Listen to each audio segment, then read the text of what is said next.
Estamos de volta aqui com o Show da Tarde. Eu sou Thaís Ramos, você já me conhece, sou psicoterapeuta especializada em comportamento adulto e infantil.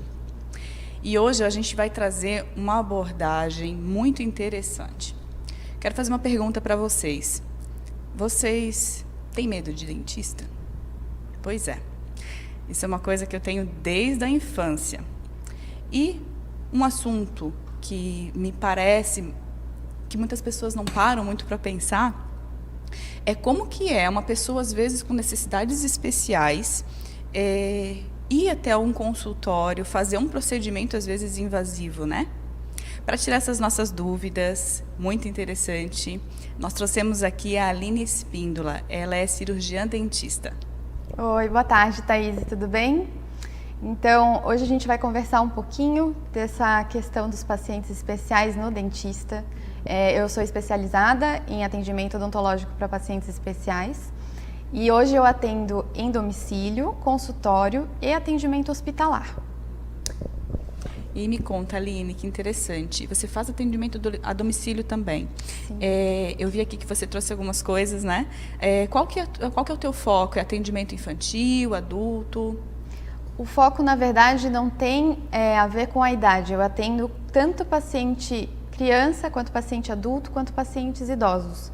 Na verdade, quando a gente vai receber o atendimento do paciente especial, eu avalio qual é a necessidade dele e direciono para o tipo de atendimento que é mais adequado, em domicílio, ou então eu faço atendimento no consultório e às vezes existe essa necessidade realmente de interná-lo. Entendo.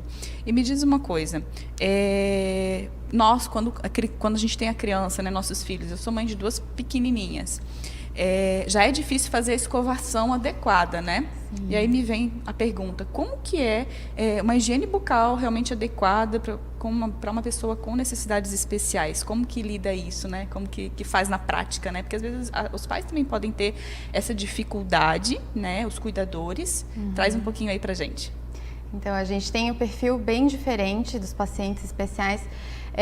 Hoje eu vou falar um pouquinho do perfil do paciente que ele tem deficiência cognitiva ou algum transtorno do espectro autista, que isso também representa uma grande dificuldade para os cuidadores e pais fazerem a higienização correta.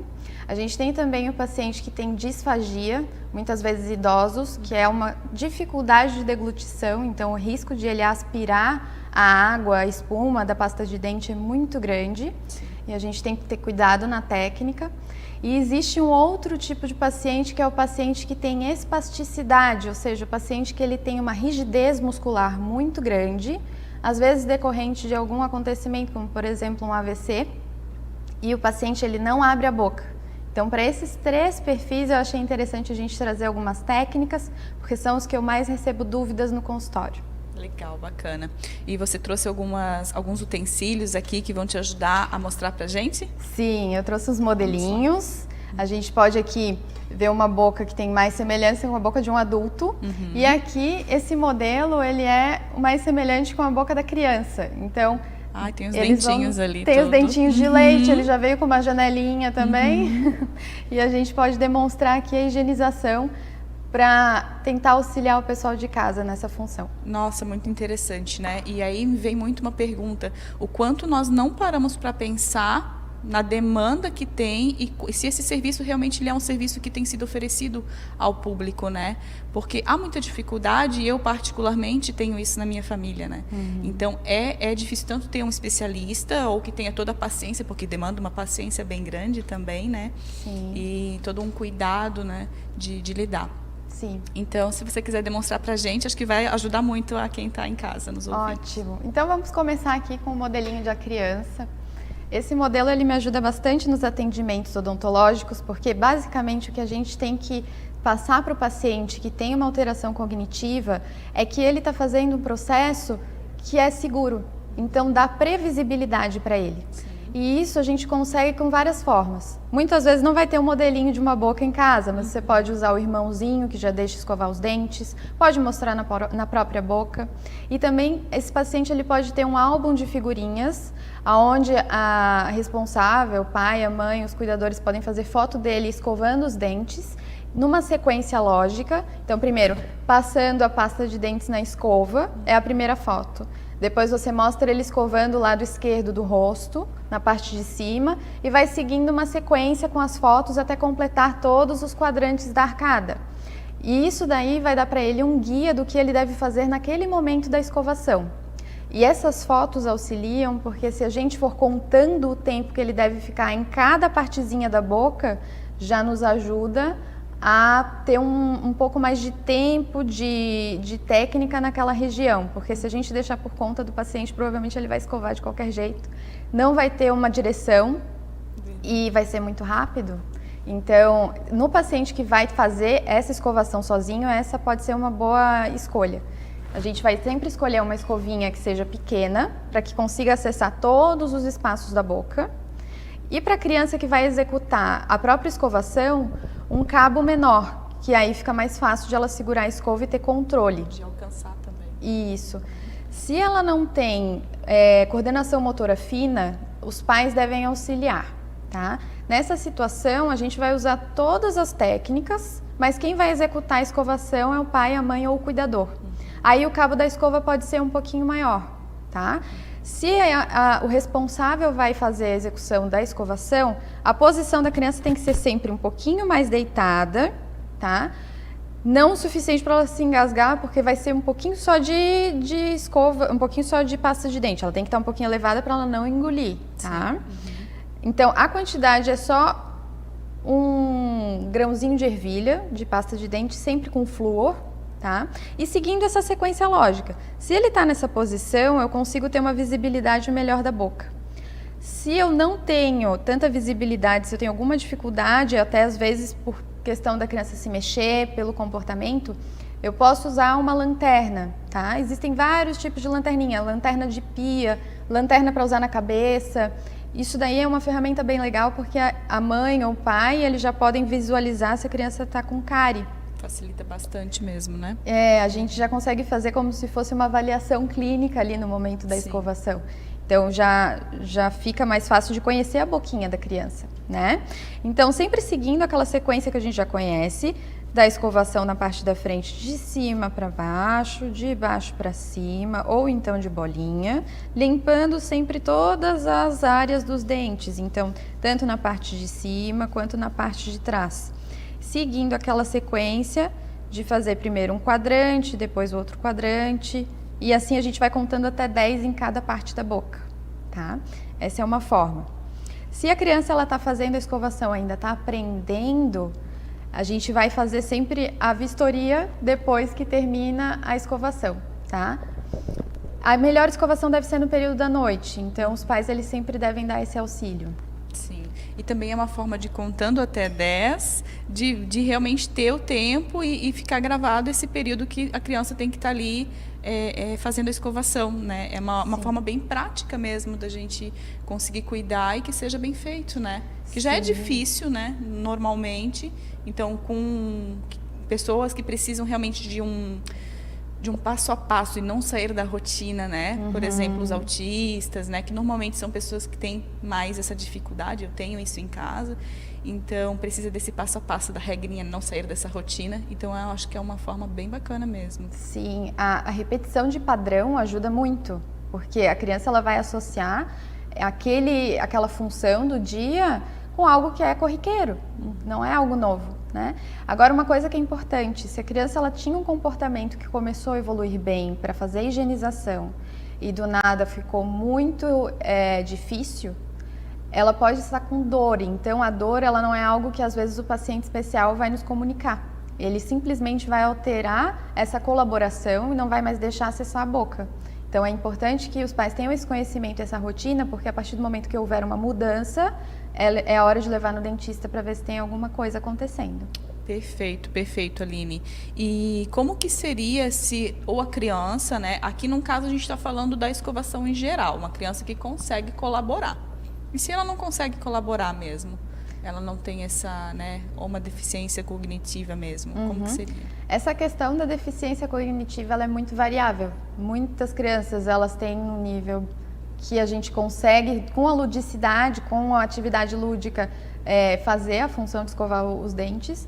Em alguns pais têm a maior dificuldade e não conseguem. Então, a gente precisa, às vezes, do auxílio do profissional para começar a criar um condicionamento de mexer na boca, e isso acontece dentro do consultório ou num atendimento domiciliar, onde vai acontecer uma orientação de higiene, e em algumas sessões a gente consegue identificar o que é mais fácil para aquela criança. Se ela tem problema com o tato das cerdas na gengiva, por exemplo, que isso é muito comum. Sim. A gente pode começar com uma gaze, ou então a gente vai mudar o modelo da escova, vai tentar alguma que a cerda seja mais macia.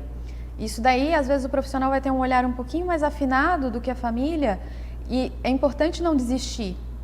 A paciência nisso é muito importante, é um processo. Até porque é na infância que a gente vai construindo isso, né? E muita gente pensa, né?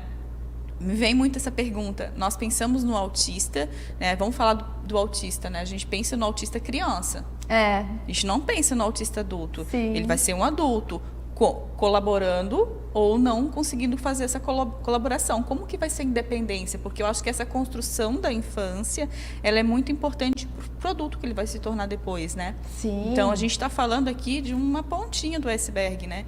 Então, é toda uma vida aí que tem que olhar. Traz esse questionamento. Eu não consigo não pensar dessa forma integrativa, né? Então, é ali na infância que a gente tem que não desistir mesmo para conseguir trazer essa independência para eles, né? Sim. E Aline, se ele não consegue abrir a boca, né, uma deficiência bucomaxilar, eu acho que não sei se é assim que se fala, como que seria feita essa higienização? Aí a gente fala dos pacientes que têm aquela dificuldade da espasticidade também, né? O paciente que ele não abre a boca por causa de colaboração, a questão é a gente estimular essa abertura de boca. Então, o estímulo ele pode ser com o sabor da pasta de dente, ele pode ser com tato, quando a gente toca no lábio, ele vai identificar que ele tem que abrir a boca. Eu já tive algumas dicas de cuidadoras que um paciente gostava muito de banana, então no momento que ela queria escovar o dente, ela botava um cheirinho da banana perto e ele abria a boca. Boa. Então, assim, tem alguns truques que são muito particulares, mas esse estímulo do sabor, ele funciona muito, o estímulo do odor, ele funciona muito.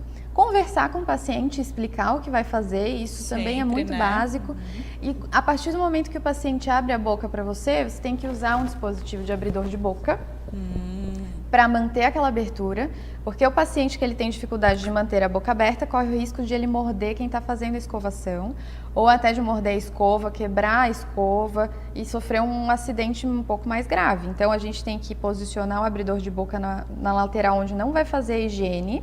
Sim. E usar a escova de dentes no outro lado. Se é para uma criança, às vezes o abridor ele é inadequado, esse daqui é de adulto. A gente tem a opção de fazer com o de criança também, mas esse daqui a gente tem que fazer uma estabilização com fio dental nesse furinho, porque se for parar dentro da boca da criança ou do adulto, tem que ter a possibilidade de puxar.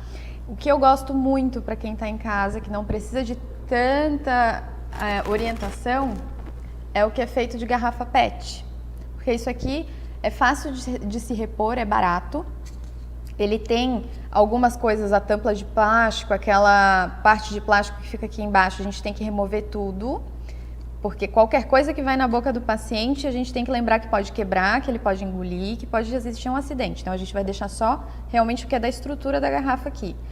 A gente vai recortar essa parte aqui da parte superior da garrafa, passa numa chama, tá, com um isqueiro para não cortar o dedo na rebarba, e aí os dentes vão ficar encaixados aqui. Tem a possibilidade de enrolar uma gaze aqui, amarrar, para ele não se machucar.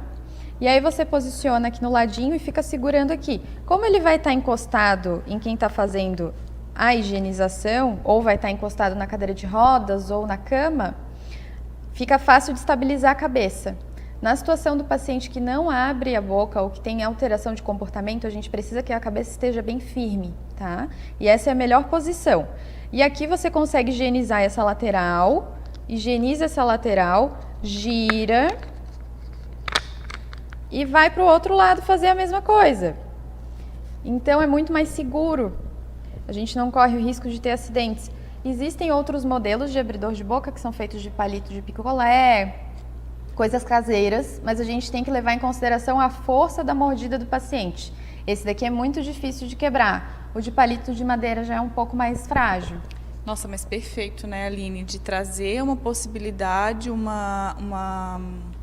de trazer uma possibilidade e uma forma mais em conta também de quem não tem a possibilidade, talvez, de comprar, de estar fazendo em casa. Sim. Bem bacana, Aline. Aline, aonde que você atende aqui em Florianópolis? Eu atendo num consultório no Shopping da Trindade, fica na Lauro Linhares, número 2123, na sala 506, na Torre A. Tá. E quem quiser te contatar, para chamar para fazer um atendimento em domicílio, como que funciona? Pode ligar no número 48 98407 1359. Pode mandar mensagem pelo WhatsApp, às vezes eu estou atendendo, né? Então, o contato por esse número é muito fácil, você sempre vai conseguir me encontrar. Que bacana, Aline. E também traz uma tranquilidade para os pais, para os cuidadores, de termos profissionais realmente oferecendo esse serviço com todo esse cuidado, né? Com todo esse conhecimento especializado, a gente realmente fica bem tranquilo. Então, para você, pai ou cuidador, que tem alguém ou algum conhecido com necessidades especiais e que precisa muitas vezes de um serviço, né? Dentista, vocês podem contatar a Aline Espíndola, que ela está aqui bem orientada e bem capacitada para trazer esse cuidado, né, para os nossos. Muito obrigada. Acho que é bem importante a gente trabalhar dessa forma para fazer essa orientação, mostrar todas as ferramentas, tudo que a gente pode usar para fazer uma higiene legal do paciente, e precisando do meu serviço eu estou à disposição. Então tá bom. Muito obrigada e agora a gente vai ter mais um intervalo. Até a próxima.